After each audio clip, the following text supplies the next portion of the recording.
Hello guys! Good morning everyone! For today's video guys, aalis po tayo guys. So ready na po tayo papunta na sa ating check-up guys. So ayan, ready na guys. So ayan yung ating outfit. So ayan yung guys. So mahaba po yung damit ko guys para hindi na po ako mahihirapan doon sa ultrasound guys, kasi pag once na nagpapantalon pa ako, mahihirapan po akong matagal po siyang matapos. So ayan, para diretso na yung ating ganap for today. So ayan guys, sana ipag-pray nyo po ako para maging maayos po yung aking ultrasound at hindi po ako madidismaya. So ayan guys, samahan nyo po ako sa aking paglalakbay. So ayan, so payong muna tayo guys kasi medyo mainit-init na guys, kasi 9:30 na po tayo umalis sa ating bahay. So ayan guys, so kasi yung doktor po is 10 o'clock daw po yung darating.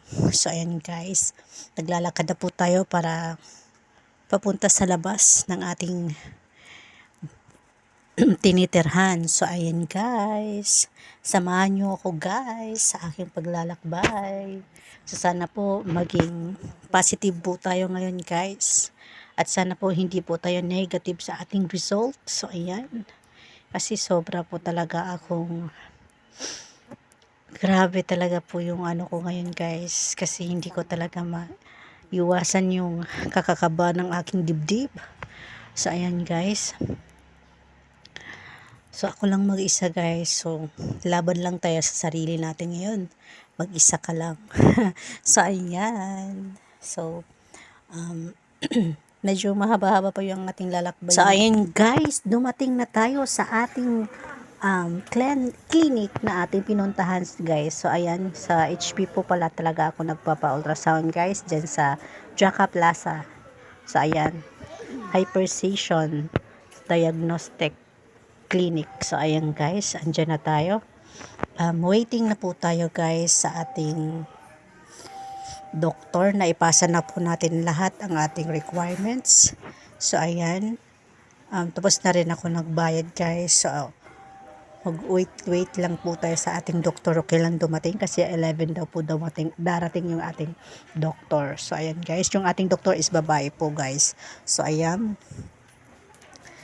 habang nag-aantay guys, so ayan, nagbi-video muna tayo guys para meron po tayong memory sa ating check-up. So ayan, maraming pong tao talaga sa HP guys. So ayan guys, at natapos na natin ang ating result, at natapos na natin ang ating pag-ultrasound guys. Isa na lang guys, sobrang thankful talaga guys. Isa na lang, sobrang saya ko talaga guys. Isa na lang, ang left side na lang po, sabi ng doktor, na meron akong cyst. So ayan guys, abangan po natin ang ating test result sa next day. Bye bye!